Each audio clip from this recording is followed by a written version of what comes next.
Hello friends, welcome to my YouTube channel Sonam Chemistry Classes. Friends, this is the lecture number 14 and the last lecture of BSc first semester chemistry important question series. तो जैसा कि आप जानते हैं कि मैं आपको काफ़ी दिनों से जो हमारी बीएससी फर्स्ट सेमेस्टर की यूनिट फर्स्ट है उसके that is molecular polarity and weak chemical forces पर काफ़ी लेक्चर्स मैंने आपको प्रोवाइड किए हैं। उसमें मैंने आपको इम्पोर्टेंट टॉपिक्स जो हैं आपकी यूनिट के and important short answer type questions and important MCQs cover कराए हैं। तो ये जो हमारी यूनिट फर्स्ट है वो एक्चुअली दो पार्ट में डिवाइड है। एक है हमारे यहाँ पर यहाँ से लेकर यहाँ तक जो ये वाला पार्ट है इसे ये है हमारी यूनिट फर्स्ट ए एंड यहाँ से लेकर यहाँ तक का जो पार्ट है that is unit first B. तो यहाँ से लेकर यहाँ तक का जो पार्ट है वो आता है molecular polarity and weak chemical forces के अंदर। और यहाँ से लेकर यहाँ तक का जो पार्ट है ये है हमारा यूनिट फर्स्ट ए सेक्शन और इसमें हम पढ़ते हैं introduction to Indian ancient chemistry. यानी कि जो हमारी प्राचीन काल में जो भारत में जो हमारी केमिस्ट्री थी किस तरीके से थी, किस तरीके से प्राचीन काल के लोग केमिस्ट्री केमिकल्स को यूज़ करते थे, वो सब हम इसमें पढ़ते हैं। और काफ़ी जो हमारे वेल नोन साइंटिस्ट थे प्राचीन काल में उनके बारे में हम यहाँ पर पढ़ते हैं। तो आज की वीडियो में मैं इसी वाले जो यूनिट का सेक्शन है हमारा फर्स्ट यूनिट का सेक्शन है इसी के कुछ इंपॉर्टेंट एमसीक्यूज़ कराऊंगी। तो अगर आप के एग्ज़ाम एमसीक्यूज़ बेस्ड होते हैं तो आपको ये वीडियो ज़रूर देखनी चाहिए because this is very important for you. And इस ये वाले पार्ट के भी जो मैंने वीडियोस थे that is molecular polarity and weak chemical forces उसके सारे लेक्चर्स मैंने आपको प्रोवाइड कर दिए हैं, तो आप वो वीडियो भी देख सकते हैं। तो मैंने प्लेलिस्ट का लिंक डिस्क्रिप्शन में ऐड कर दिया है। ये जितने भी क्वेश्चन है आपको ये बुक में अवेलेबल नहीं थे तो ये मैंने काफ़ी रिसोर्सेज से आपके लिए रेडी किए हैं। तो मैंने यहाँ पर आपको डायरेक्ट आंसर इसमें दे रखे हैं। तो अगर आप हिंदी मीडियम स्टूडेंट हैं तो आप भी ये वीडियो देख सकते हैं क्योंकि मैं जितने भी यहाँ पर इंग्लिश वर्ड होंगे जो आपके लिए केमिस्ट्री से रिलेटेड है वो मैं आपको हिंदी में भी एक्सप्लेन करूँगी, तो आप भी ये वीडियो देख सकते हैं। Now let's move on the questions. तो यहाँ पर पहला क्वेश्चन है हमारा chemistry in ancient India was named as. यानी कि प्राचीन काल में केमिस्ट्री को किन नामों से जाना जाता था। तो यहाँ पर बहुत सारे नाम हैं जिन नामों से केमिस्ट्री को जाना जाता था। तो यहाँ पर सबसे जो वेल नोन और पॉपुलर है हमारा नाम वो है हमारा रसायन शास्त्र एंड सेकंड हमारा रसा तंत्र, रसा विद्या, रसा विद्या। ये सारे नाम हैं और बहुत सारे और भी नाम हैं जो यूज़ किए जाते थे प्राचीन काल में केमिस्ट्री को बताने के लिए। अब आता है हमारा सेकंड क्वेश्चन। तो फ्रेंड्स सेकंड क्वेश्चन है which element is named as गंधक इन एंशिएंट केमिस्ट्री। तो प्राचीन जो हमारी केमिस्ट्री थी उसमें गंधक किस एलिमेंट को कहा जाता था। तो ये क्या है, सल्फर। सल्फर को हम गंधक नाम से जानते थे और अब भी बहुत ज़्यादा कॉमन है गंधक। लोकल नेम जो हमारा सल्फर का लोकल नेम है वो आज भी क्या है, गंधक ही है। थर्ड क्वेश्चन है हमारा tanning of leather and dyeing of cotton started in India in which era. तो जो हमारी लेदर का जो प्रोडक्शन था, लेदर का जो निर्माण है और जो कॉटन कपड़ों को जो रंगना वो कौन से एरा में स्टार्ट हुआ इंडिया में। तो वो वैदिक एज में ये हमारे स्टार्ट हुआ था, tanning of leather and dyeing of cotton. तो ये जो हमारा वैदिक एज है ये क्या है, टाइम पीरियड है, पुराने एंशिएंट टाइम का एक टाइम पीरियड है जिसे हम बोलते हैं वैदिक एज। तो ये वैदिक एज रहा है हमारा 1500 BCE से 500 BCE तक। तो इसी दौरान जो हमारा tanning of leather and dyeing of cotton start हुआ था। नेक्स्ट क्वेश्चन है हमारा what was the contribution of CNR Rao in chemistry. तो ये जो CNR राव है ये काफ़ी वेल नोन साइंटिस्ट रहे हैं जिनका काफ़ी ज़्यादा योगदान है केमिस्ट्री में। तो हमें बताना इनका क्या कंट्रीब्यूशन रहा है। तो इन्होंने जो he has worked mainly in solid state and structural chemistry. तो इन्होंने ठोस अवस्था और स्ट्रक्चरल केमिस्ट्री में अपना योगदान दिया है, इन्होंने इसी में मेनली वर्क किया है। Now let's move on the next question. Next question है हमारा, which type of proto glass was used for ornaments with Harappans. तो हड़प्पन सभ्यता तो सभी जानते हैं, हम हिस्ट्री में पढ़ते हैं हड़प्पन सभ्यता के बारे में। तो इसी सभ्यता में एक टाइप ऑफ प्रोटोग्लास यानी कि कांच का एक टाइप होता है जो यूज़ किया जाता था सजावट के तौर पर। तो ये काफ़ी कलरफुल और वाइब्रेंट और ग्लेजरिंग एक कांच होता था जिसे यूज़ किया जाता था एक सजावट के तौर पर। इसी से बहुत सारी सजावटी चीज़ें बनाई जाती थी कांच की। तो ये काफ़ी वेल नोन रहा है। तो डेट इज़ फयांस। क्वेश्चन है हमारा, what was the earliest evidence of the use of intoxicants in India. तो सबसे जो पुराना हमारा यूज़ किया जाता था इंडिया में नशीला पदार्थ वो क्या है। तो बेसिकली अल्कोहल ही यूज़ किया जाता था एज इंटॉक्सिकेंट, लेकिन उस समय अल्कोहल को अलग नाम से जाना जाता था। तो यहाँ पर सोमरस जो है सोमरस क्या होता था, अल्कोहल का ही एक नाम है जो पुराने ज़माने में लोग अल्कोहल को सोमरस नाम से जानते थे। Now let's move on the next question. तो फ्रेंड्स नेक्स्ट क्वेश्चन है, पदाना यंत्र वाज यूज्ड इन। तो ये जो पदाना है, पदाना का ये क्या है, वर्ड है जो यूज़ किया जाता था सब्लिमेशन के लिए। सब्लिमेशन क्या होता है, सब्लिकेशन एक प्रोसेस होता है केमिस्ट्री में जिसकी वजह से हम क्या करते हैं, जिसका यूज़ कर हम किसी भी सॉलिड को डायरेक्टली गैसियस स्टेट में यानी कि किसी भी ठोस को सीधा गैस अवस्था में कन्वर्ट कर सकते हैं। तो जो हम सब्लिमेशन जो है, सब्लिमेशन के लिए वर्ड यूज़ किया जाता था पुराने ज़माने में, वो था पदाना। और इसके लिए जो यूज़ किया जाता था इक्विपमेंट या यंत्र, वो क्या था हमारा, पदाना यंत्र। तो पदाना यंत्र was used in sublimation of chemicals. तो C is the right answer. Next question है हमारा, the specific contribution of Nagarjuna was in the field of. तो नागार्जुन कौन है, नागार्जुन एक काफ़ी वेल नोन साइंटिस्ट रहे हैं जिनका क्या रहा है, स्पेसिफिक कॉन्ट्रीब्यूशन रहा है in the field of chemistry. Next question है, Charaka and Sushruta Samhita categorize the alkali metals into. तो ये जो एल्कलाई मेटल्स हैं वो कैटेगराइज किए चरक एंड सुश्रुत। ये दो क्या थे, केमिस्ट थे जिन्होंने अपनी एक किताब लिखी जिसे हम बोलते हैं चरक एंड सुश्रुत संहिता। उसके अंदर इन्होंने एल्कलाई मेटल्स को 3 कैटेगरी में डिवाइड किया। तो पहला था हमारा इसमें मृदु, तो सेकंड है हमारा तीक्ष्ण एंड थर्ड है हमारा मध्यम।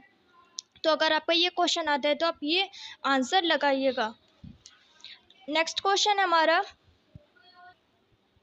Plants used for dyeing in ancient times वर।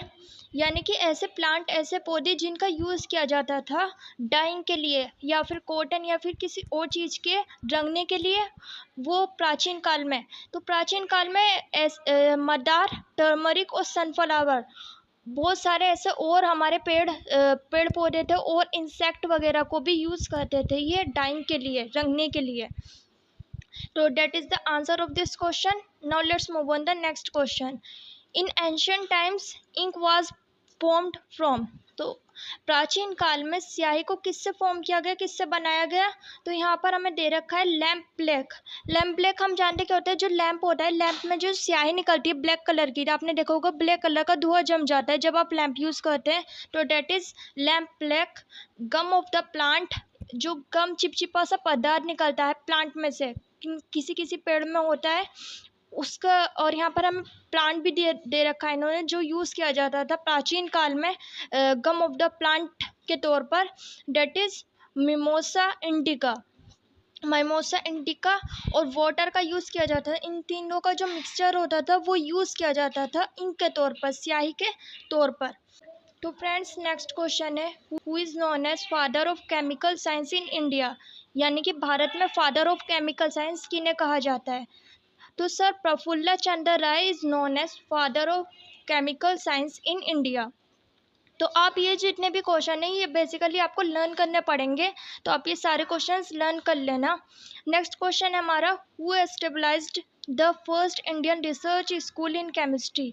तो ये जो इंडिया में केमिस्ट्री में अगर रिसर्च जो स्कूल है वो किसने इस्टेब्लाइज किया फर्स्ट टाइम। तो सर प्रफुल्ल चंद्र राय, अगेन यही इन्होंने ही क्या करा है, first Indian research school in chemistry establish किया है, शुरुआत की भारत में। नेक्स्ट क्वेश्चन है, Hargobind Khorana was awarded Nobel prize for. तो ये हरगोबिंद खुराना एक वेल नोन हमारे साइंटिस्ट हैं जिनको नोबेल प्राइज़ मिला है। तो हमें बताना है कि किस वजह से इन्हें नोबेल प्राइज़ मिला। तो for demonstrating how the nucleotides in nucleic acid control the synthesis of proteins.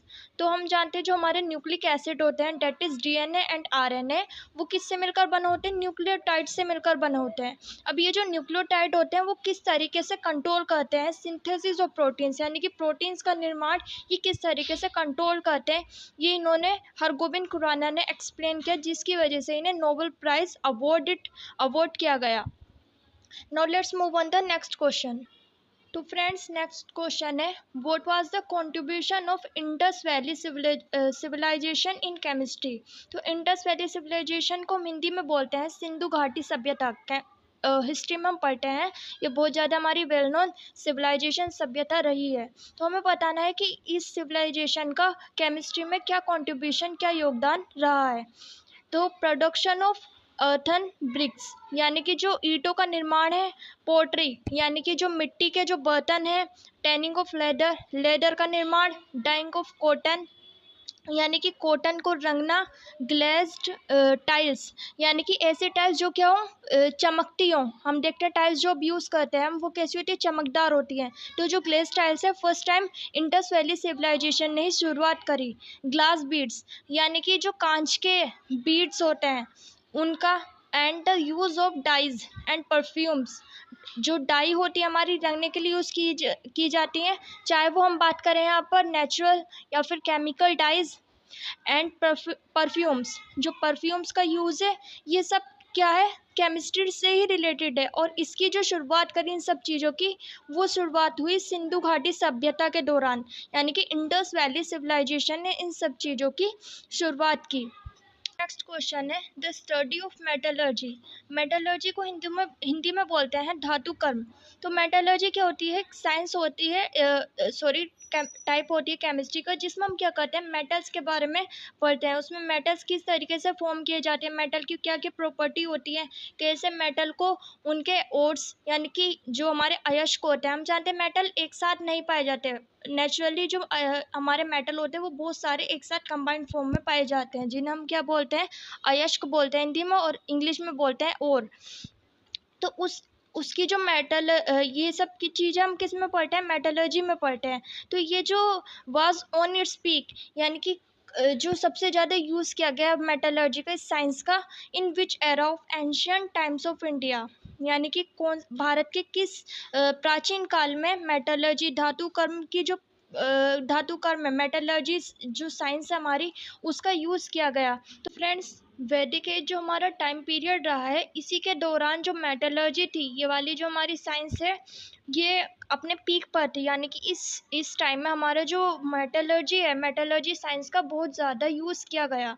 किसमें? कास्टिंग ऑफ मेटल्स में, यानी कि जो ढलाई होती है मेटल्स की, उनमें एक्सट्रैक्शन ऑफ मेटल्स, यानी कि जो मेटल्स को एक्सट्रैक्ट किया जाता है, अलग किया जाता है फ्रॉम देयर ओर्स।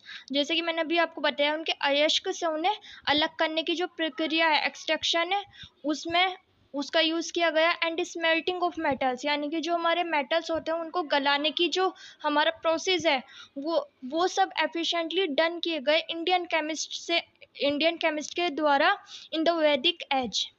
तो that is the answer of this question. Next question है हमारा, paper manufacture was introduce to India in the. तो पेपर को जो मैन्युफैक्चर है, जो पेपर को बनाया गया, कब बनाया गया? Paper manufacture was introduce to India in the 13th century by Arab merchants. जो इंडिया में सबसे ज़्यादा अर्लीस्ट एविडेंस मिलता है पेपर मैन्युफैक्चर का, वो क्या है? 13th सेंचुरी में ये पेपर मैन्युफैक्चरिंग स्टार्ट की गई। किसके द्वारा? अरब मर्चेंट्स, यानी कि जो अरब के व्यापारी थे, उन्होंने ये पेपर मैन्युफैक्चरिंग स्टार्ट की। नेक्स्ट क्वेश्चन है, burnt bricks usage started in India in which era. जो हमारी क्या होती है? बर्न्ट ब्रिक्स, यानी कि जो जली हुई ईंटें होती हैं, जो हम ईंटों को पकाते हैं उसमें भट्टी में, तो वो जो यूसेज है किस जो यूज़ है वो कब स्टार्ट हुआ इंडिया में, किस एरा में स्टार्ट हुआ, इन इंडस वैली सिविलाइजेशन। तो इंडस वैली सिविलाइजेशन ने पहली बार बर्न्ड ब्रिक्स का यूज़ किया for making house, drains, boundary walls, यानी कि अपने घरों को, सड़कों को, नालियों को बनाने के लिए उन्होंने इन तरीके की ईंटों का यूज़ किया। तो ये पहली बार ही था जब बर्न्ड ब्रिक्स का यूज़ किया गया, किसमें, इन इंडस वैली सिविलाइजेशन, सिंधु घाटी सभ्यता में। तो फ्रेंड्स ये सारे हमारे क्वेश्चन थे जो हमारे इंट्रोडक्शन टू एंशिएंट केमिस्ट्री से रिलेटेड थे। तो हो सकता है कि आपको बिल्कुल डायरेक्टली इस तरीके से क्वेश्चन नहीं पूछे जाएं, क्योंकि जो इंट्रोडक्शन टू एंशिएंट केमिस्ट्री बहुत बड़ी यूनिट है। इसके अंदर आपको बहुत सारी चीज़ें हैं, बहुत ही ज़्यादा डिटेल में आपको हर चीज़ पढ़नी पड़ती है। तो मैंने बस जो मुझे इम्पोर्टेंट लगा कि आपके क्वेश्चन एग्ज़ाम में पूछे जा सकते हैं वो क्वेश्चन मैंने आपके लिए यहाँ पर पॉइंट किए हैं। तो अगर आपने ये क्वेश्चंस लर्न कर लिए तो काफ़ी ज़्यादा चांस है कि इस तरीके की क्वेश्चन या फिर इससे रिलेटेड क्वेश्चन आपको पूछे जाएँ। तो आप बेसिकली इन सारी चीज़ों को लर्न कर लेना अपने एग्ज़ाम की प्रिपरेशन को बूस्ट करने के लिए। इसके अलावा भी मैंने आपको जो molecular polarity and weak chemical forces के सारे लेक्चर्स आपको प्रोवाइड किए हैं, short answer type questions, MCQs, all of them मैंने आपको वहाँ पर प्रोवाइड किया है, प्लेलिस्ट बनाई है मैंने, तो उसका link is in the description below. अगर आपको कोई भी डाउट है इससे रिलेटेड या कोई भी डाउट है केमिस्ट्री से रिलेटेड तो आप मुझे कमेंट सेक्शन में लिखकर पूछ सकते हैं। और प्लीज़ बताना आपको मेरी वीडियो कैसी लग रही है। अगर आपको मेरी वीडियो पसंद आ रही है तो please like this video, share this video with your friends too, subscribe to my channel, and thanks for watching this video. Have a nice day.